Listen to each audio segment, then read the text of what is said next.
Hello, boys and girls. It's Mrs. Sada back with Appleblossom to read you Chapter 8 of Appleblossom the Possum by Holly Goldberg Sloan. When we left off, we saw Mama Possum walking away and challenging the young possums to go out and find their own food. And I think that it's pretty obvious that all of the possums are pretty scared about this new adventure. So chapter 8, we're going to jump right in with how that goes. Okay, chapter 8. They are all hungry and there's nothing to do but go look for something to eat. Slowly the group starts to break apart. Abdul and Alan head off to investigate the hillside where a group of trees have sticky bark. It catches flies and unsuspecting gnats. Alejandro and Angie and Atticus decide to go dig for treasure down in a field not far away. They think they smell something rotten buried there under a pile of dead branches. Alfonso announces that he's going to investigate the often stagnant stream by the sycamore tree. He believes it holds the promise of little toads and slimy salamanders. Ajax and Augusta and Alberta look confused as they wander off in different directions. Amlet's tail still has a crimp in the middle from the calamity on the cement path. It causes him to walk with a small hitch in his step. He moves forward a few feet into the darkness but turns back. He then looks at his brother and sister. I'm not afraid, but I do feel attached to the two of you, especially Appleblossom. Appleblossom's nose wrinkles up. Don't pick favorites, Amlet shrugs. Just saying, no offense. Antonio mumbles, none taken.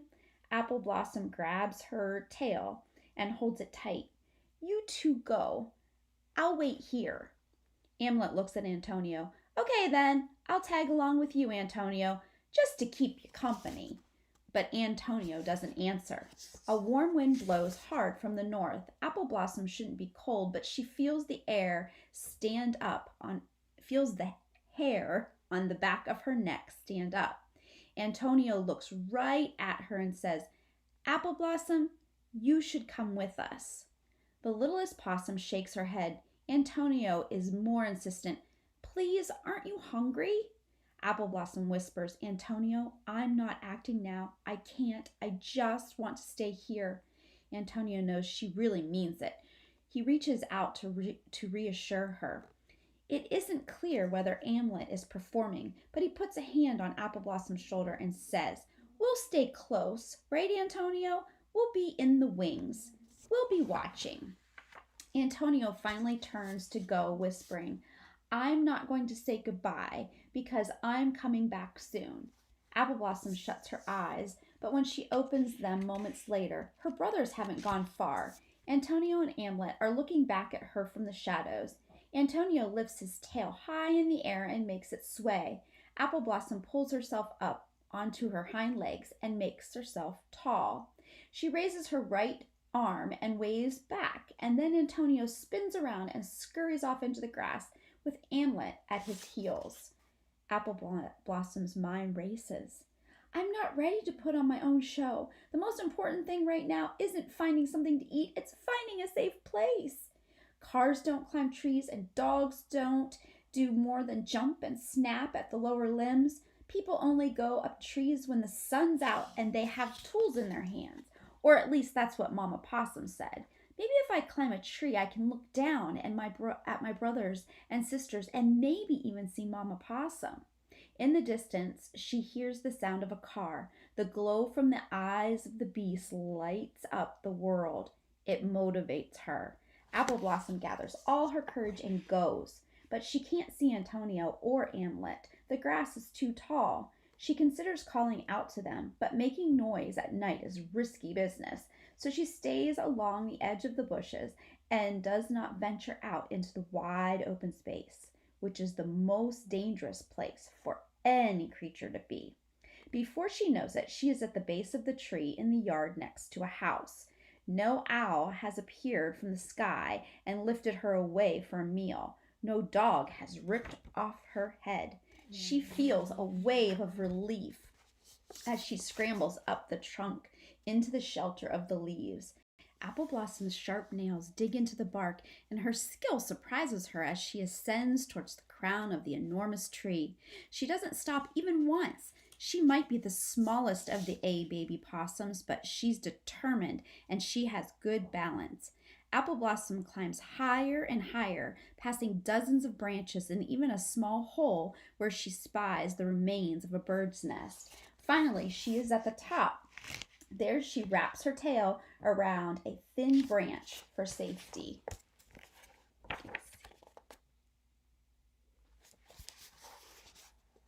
Apple Blossom turns her gaze upward. She sees the starry night as a field of tiny lights.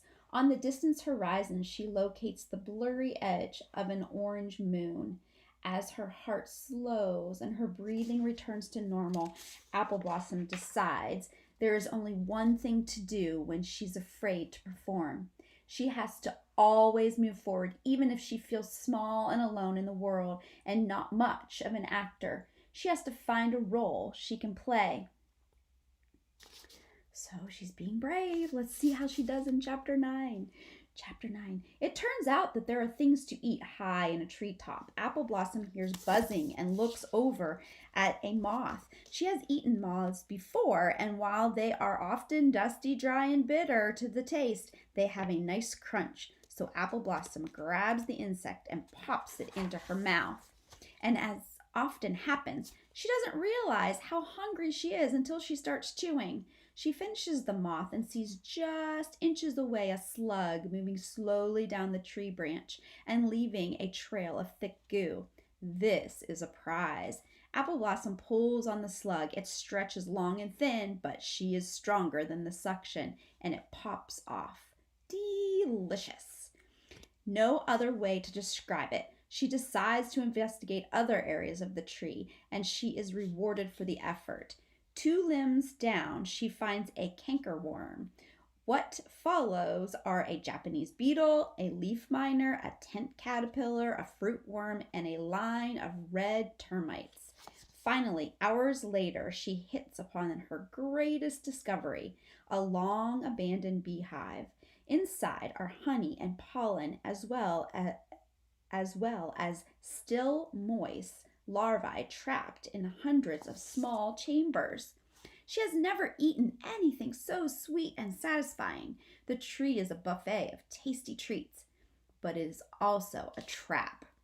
Because Apple Blossom savors the beehive, she loses track of time.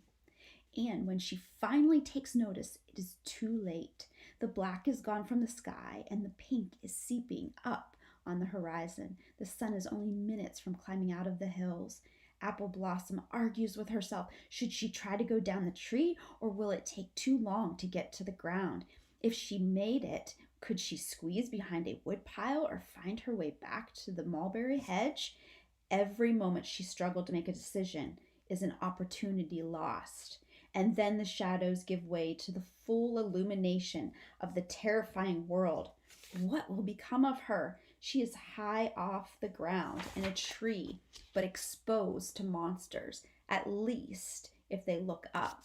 And then her worst fear happens. A door opens on the house and a dog is released. Apple Blossom watches as the monster charges into the grassy area and heads straight for the tree. She tightens her grip into the bark and does her best not to move a muscle. Down below, she sees the hairy creature lift his back leg and shoot liquid right at a tree. And then the dog puts his nose to the ground and sniffs. What follows is highly unexpected, at least from Apple Blossom's point of view. After a few sniffs, the dog abruptly stops his investigation of the tree and moves to a round red ball that is in the grass. He uses his mouth to pick it up. Mama Possum has taught her babies about balls. They come in all colors and sizes, but they aren't food and they can't be eaten. Like most of the things that people make, balls are useless. But that doesn't stop the people from throwing them and hitting them with sticks and tossing them into nets. According to Mama, it is the saddest thing. For hours on end, people watch other people chasing balls on their light boxes. Now Apple Blossom's eyes stay on the dog with the red ball wedged in his jaw. He starts to run in circles around the yard. He gallops hard and fast, covering as much area as possible. He runs and runs and runs, and then the door of the house opens again. The dog stops running, and one of the people appears. Appleblossom holds her breath. This is a close encounter of the real kind. Right below her is one of the other most dangerous monsters in the world. Appleblossom strains to get a good look and sees the brown fur on top of the people's head. The creature is not big and does not look very scary.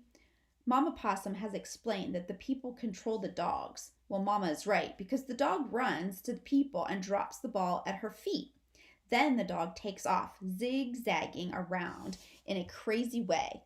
The people shout the words, "Columbo, come here, forget the ball." The voice is firm, but not angry. The dog stops and locks eyes with the people. It is some kind of a standoff. The dog moves first. He runs back and picks up the ball with his mouth, and then he drops it again. And then the dog sits down and sort of cries. At least that's what it sounded like to Appleblossom, a small whimper. Little Appleblossom forgets that she's scared. Now she's just interested. She watches as people walk straight out into the dew-covered grass and picks up the red ball. The dog jumps to his feet and with his mouth open. He makes a high-pitched noise filled with anticipation. The people throw the red ball. It sails through the air and then hits a wood fence and bounces back into the bush. And the dog goes insane. He runs after the red ball at an intense speed and then dives into the shrubs head first. He emerges only seconds later with the red ball again in his mouth.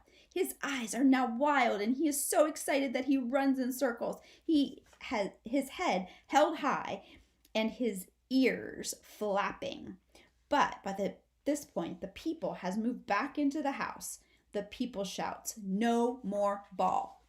Appleblossom watches as the dog slows down. She believes he is acting because he looks really heartbroken. He is a very strong actor. He finally drops the useless red ball and goes to the people. The people then leans down and pats the head of the dog, and Appleblossom can see a look of kindness.